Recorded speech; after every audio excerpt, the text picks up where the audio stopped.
Okay.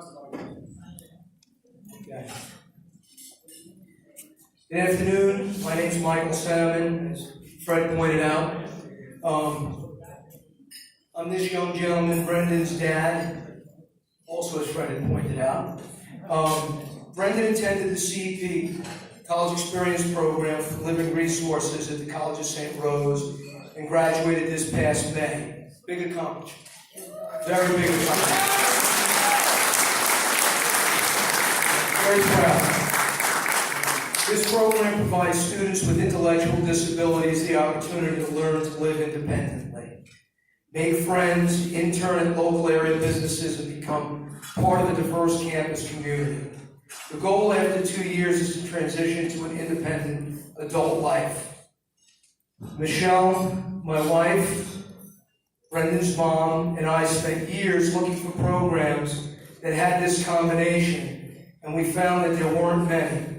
Most of them had contained type settings where students live and stay on campus using those facilities only, like the meal hall, and rarely leave campus on their own. We wanted more. Brendan wanted a lot more. He had already spent 2 summers at one of those types of one of those type programs, and proved to us he was ready to take on a bigger challenge. We researched the CEP program after learning about it through a college fair we attended in Rockland, where we live. With Brendan's urging and determination, which he's got a ton of, okay? I mean, never underestimate determination here, okay? We set up to visit. Brendan had an overnight where he met other students in CEP and had an interview the next day. Michelle and I met with program directors and probably asked 1,000 questions. Right, Colleen? She's still getting us answers. So, basically, from there, we're driving home, and that afternoon, Brendan was like, I'm all in. This is done. I'm doing this. So, of course, us being parents, we were nervous and worried about the level of independence that he might really encounter in this program. So, we tried tempering Brendan's enthusiasm a little, as we weren't sure where this thing was really going to go. Lo and behold, a short time later, we received a letter of acceptance in the mail of Brendan's application.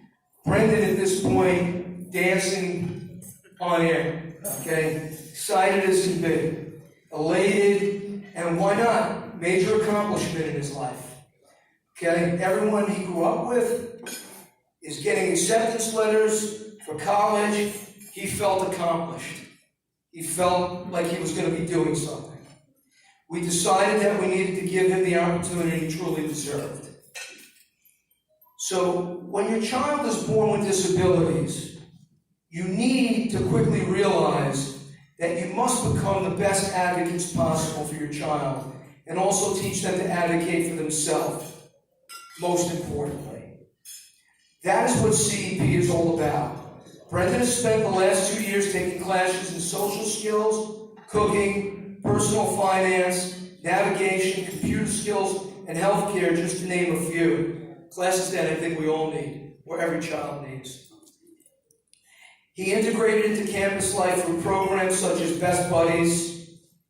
He and his friends are loyal cheering section for many St. Rose athletic events. And he has a job that he loves right now in the transition program, working over at St. Peter's Hospital. After seeing the life Brendan has developed through CEP and transitioning to an independent life here in Albany, we're grateful to the staff of Living Resources and CEP for having the vision to develop a program like this one and continue to expand it, which they're doing beautifully, yearly giving many deserving people with disabilities a chance to live life with independence. So, one quick story, okay? So, day Brendan's born is a twin pregnancy. About the 26th week, we find out that pregnancies, not going 100% the way we needed to go. Michelle ends up in bed for the rest of the time. Not so bad. They told her to eat all the fattening stuff she could. As much fattening stuff as possible. I had milkshakes being delivered, you can't imagine. Okay? We get to the day, 36 weeks we got into. We're supposed to report to the hospital at 8 o'clock in the morning for a 10 o'clock C-section. Hospitals don't run on time. We were early. Okay? C-section happens. Certain things happen. They rush into the NICU. The rest of that day is chaos. Trying to learn.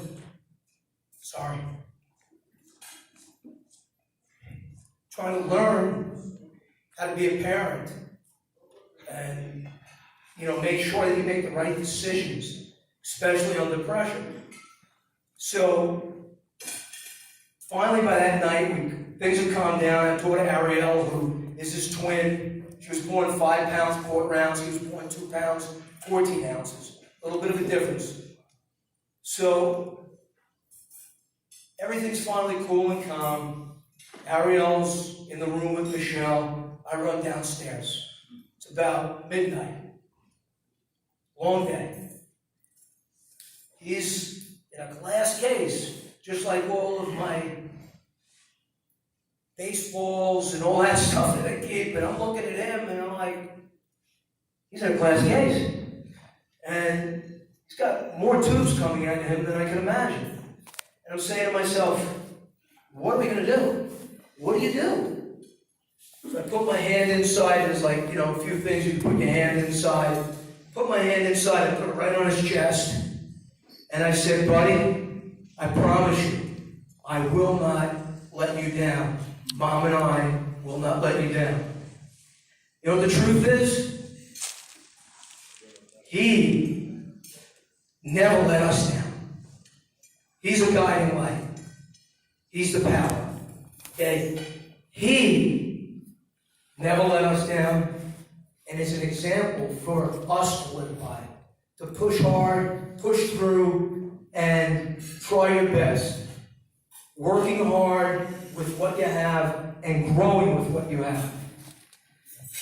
Now I'm going to just hand the mic to Brendan. He's got some words to say, and he worked on this quite hard. And Brendan, do you want me to hold the mic for you? Or do you want to hold it yourself? Because you're going to go like this. Okay.